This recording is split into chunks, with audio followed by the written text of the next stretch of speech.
नमस्कार. आज आषाढी एकादशी निमित्त सर्वात पहिल्यांदा तर सर्वांना आषाढी एकादशीच्या खूप खूप शुभेच्छा. आणि आजच्या शुभ मुहूर्तावर एक अत्यंत महत्त्वाची आणि आनंदाची बातमी आपल्या सर्व शेतकऱ्यांसाठी आहे. ती म्हणजे सर्वांना माहितीच आहे की आज कर्जमाफीच्या पहिल्या टप्प्याची यादी जाहीर झालेली आहे.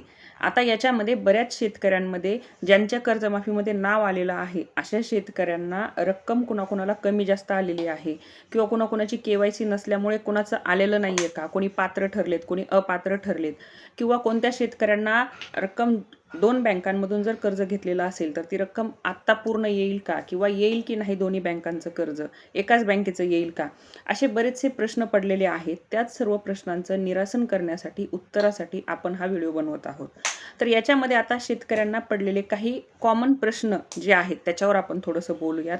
सर्वात पहिलं तर आज दिनांक 25 जुलै 2026 रोजी आषाढी एकादशीच्या निमित्तानं महाराष्ट्रातील सर्व शेतकऱ्यांना कर्जमाफीची तर माहिती मिळालेलीच आहे. आता याच्यामध्ये ज्या ज्या शेतकऱ्यांचं नाव आलेलं नाही त्या शेतकऱ्यांना सर्वात महत्त्वाचा प्रश्न हा पडला आहे की मी अपात्र झालेलो आहे का, किंवा याच्यामध्ये माझं नाव येणार की नाही येणार. कर्ज जर तुम्ही घेतलंय तर तुमचं कर्जमाफी नक्की होणार आहे, हे सर्व शेतकऱ्यांनी सगळ्यात पहिल्यांदा लक्षात घ्या. त्याच्यामध्ये आता जे काही प्रश्न आहेत ते म्हणजे पहिला प्रश्न कोणता आहे तर माझ्या खात्यावर पूर्ण रक्कम आली नाही, कमी रक्कम का जमा झाली, असा जर कोणाला प्रश्न पडला असेल तर त्या संदर्भामध्ये प्रत्येक शेतकऱ्याच्या कर्ज खात्याची स्वतंत्र पडताळणी सुरू आहे. त्यामुळे पात्र कर्जानुसार रक्कम समायोजित केली जात आहे. काही प्रकरणांमध्ये पहिल्या टप्प्यामध्ये तुम्हाला काही अंशतः प्रमाणामध्ये रक्कम मिळू शकते आणि त्याच्यानंतर जी तुमची उर्वरित रक्कम आहे ती तुमची दुसऱ्या टप्प्यामध्ये येऊ शकते. हे झाला पहिल्या प्रश्नाचं उत्तर. दुसरा प्रश्न असा आहे बऱ्याच शेतकऱ्यांचा की 2 वेगवेगळ्या बँकांमधून जर त्यांनी कर्ज घेतलं असेल तर दोन्ही बँकांचं माफ होईल की एकाच बँकेचं माफ होईल की होणारच नाही. तर जर तुम्ही 2 वेगवेगळ्या बँकांमधून कर्ज घेतलेलं असेल तर पीक कर्ज जे काही घेतलेलं असेल तुम्ही तर दोन्ही कर्ज खात्यांची स्वतंत्र पडताळणी होईल आणि एका बँकेचं कर्ज आधी आणि दुसऱ्या बँकेचं नंतर असंही होऊ शकतं, किंवा एखाद्या वेळी दोन्ही बँकांचे एकत्र तुम्हाला कर्जमाफी मिळू शकते. आता याच्यामध्ये तुमच्या पात्रतेच्या अटीनुसार जी तुमची रक्कम असेल आणि जे आपण आतापर्यंत व्हिडिओमध्ये पाहिलेलं आहे त्यानुसार तुमची कर्जमाफी होईल, दोन्ही बँकांची असेल तरीही. ठीक आहे. आता कोणी असं म्हणत आहे की माझं पहिल्या यादीत नाव नाही, तर मग काय करावे. जरी तुमचं पहिल्या यादीमध्ये नाव नसेल तरी ह्याचा अर्थ असा नाही की तुम्ही पात्र नाही आहेत. तर सरकारकडून लाभार्थ्यांची यादी टप्प्याटप्प्याने जाहीर केली जात आहे. आता ह्याच्यामध्ये बरेच टप्पे असणार आहेत, त्यामुळे दुसरी किंवा तिसरी यादीमध्ये नवीन पात्र शेतकऱ्यांची नावे समावेश केले जाणार आहेत, त्यामध्ये तुमचं नाव असू शकते. आता दुसरी आणि तिसरी यादी कधी लागणार असा बऱ्याच शेतकऱ्यांचा पण प्रश्न आहे. आता सध्या तरी दुसऱ्या आणि तिसऱ्या यादीची अधिकृत तारीख काही जाहीर झालेली नाही, परंतु बँक पडताळणी पूर्ण होताच पुढील यादी ही नक्कीच लगेचच डिक्लेअर केली जाईल.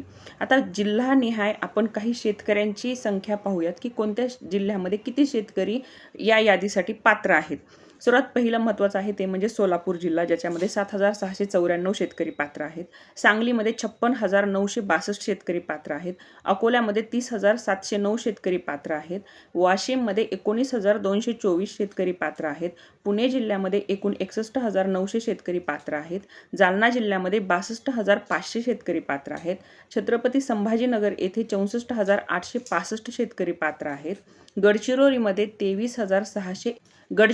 23,659 शेतकरी पात्र आहेत. गोंदियामध्ये 11,166 शेतकरी पात्र आहेत. लातूर जिल्ह्यामध्ये 44,699 शेतकरी पात्र आहेत. चंद्रपूरमध्ये 56,013 शेतकरी पात्र आहेत. कोल्हापूरमध्ये 29,409 शेतकरी पात्र आहेत.